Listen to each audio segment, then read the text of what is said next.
পুলিশের ইউনিফর্ম বা পোশাক পুলিশের ভাবমূর্তি, শৃঙ্খলা ও কর্তৃত্বের প্রতীক। পুলিশের আধুনিক ইউনিফর্মের ভাবনা শুরু ব্রিটেনে 1829 সালে। স্যার রবার্ট পিল যে লন্ডন মেট্রোপলিটন পুলিশ গঠন করেন, সেখানে প্রথমবার গাঢ় নীল রঙের ইউনিফর্ম ব্যবহার শুরু হয়। তামার বুতামযুক্ত এই ইউনিফর্মের সাথে লম্বা কোট, উচ্চ টপ হেড যা পরে হেলমেট রূপ নেয় এবং পরিপাটি চামড়ার বেল্ট ব্যবহার করা হতো। নীল রং বেছে নেওয়া হয়েছিল সেনাবাহিনীর লাল পোশাক থেকে আলাদা পরিচয় দেওয়ার জন্য। স্যার রবার্ট পিলের পুলিশের ধারণা 1840-এর দশকে এসে ঢোকে ভারতীয় উপমহাদেশে। 1857 সালের সিপাহী বিদ্রোহের পর ব্রিটিশরা বুঝল শক্তিশালী ইউনিফর্মধারী কেন্দ্রীয় পুলিশ বাহিনী ছাড়া শাসন সম্ভব নয়। ভারতীয় উপমহাদেশে পুলিশের ইউনিফর্মের যে ক্রম পরিবর্তন ঘটেছে তাতে দেখা যায় ইস্ট ইন্ডিয়া কোম্পানি ও পরে পুলিশ অ্যাক্ট 1861-র অধীনে খাকি রঙের ইউনিফর্ম চালু করা হয়। কাপড় ছিল কটনের, কোমরে চামড়ার বেল্ট, মাথায় পাগড়ি বা হেলমেট। খাকি নির্বাচন হয় ধুলো ও গরম আবহাওয়ার জন্য সবচেয়ে কার্যকর বলে। খাকি শব্দের উৎস ফার্সি খাক থেকে। খাক অর্থ ধুলো, খাকি মানে ধুলো রং।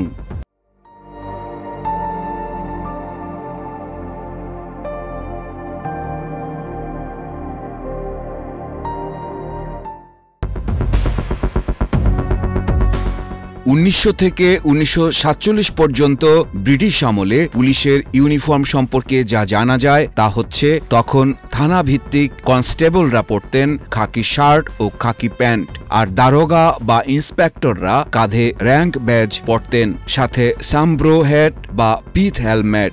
বুট ও বেল্টে মার্শাল স্টাইল থাকত। পুলিশ ইউনিফর্ম তখন দমনমূলক শক্তির প্রতীক হয়ে ওঠে।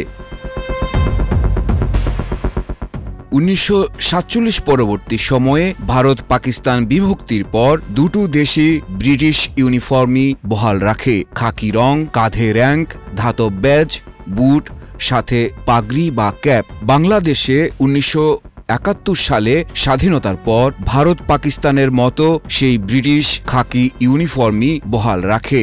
বদল আসে শুধু ব্যাজে বা নামে। ইস্ট পাকিস্তান পুলিশের জায়গায় যোগ হয় বাংলাদেশ পুলিশ লেখা।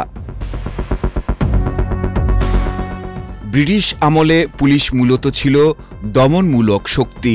বঙ্গভঙ্গ আন্দোলন, অসহযোগ আন্দোলন, খেলাফত বা ভারত ছাড়ো সব আন্দোলনে পুলিশের ভূমিকা ছিল বিতর্কের কেন্দ্র। 1947-এর পর ভারত, পাকিস্তান, পূর্ব বাংলা সব জায়গায় পৃথক জাতীয় পুলিশের ভিত্তি তৈরি হয়। ঢাকায় গঠন হয় পূর্ব বাংলার প্রাদেশিক পুলিশ।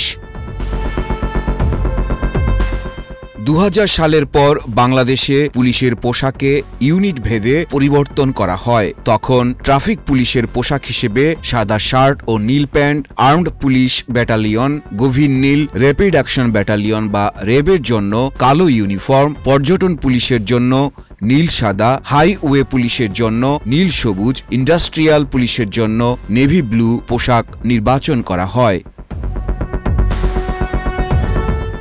স্বাধীনতার পর কমপক্ষে 4 বার পুলিশের ইউনিফর্মে উল্লেখযোগ্য পরিবর্তন এসেছে। তবে পরিবর্তন বলতে শুধুমাত্র রং নয়, কখনো ডিজাইন এবং লোগো সংশ্লিষ্ট ছিল। 2021 সালের দিকে ইউনিফর্ম পরিবর্তনের পরিকল্পনা ও ট্রায়াল শুরু হয়েছিল। এর ধারাবাহিকতায় 2025 সালে 15 নভেম্বর থেকে নতুন লোহার রঙের ইউনিফর্ম চালু করার ঘোষণা ও বাস্তবায়ন শুরু হয়। বৈষম্য বিরোধী আন্দোলনে দমন-পীড়নের অভিযোগ ওঠার পর থেকে সমালোচনার মুখে থাকা পুলিশ বাহিনীর সংস্কার ও পোশাক পরিবর্তনের দাবি উঠলে অন্তর্বর্তী সরকার নতুন পোশাক অনুমোদন করে।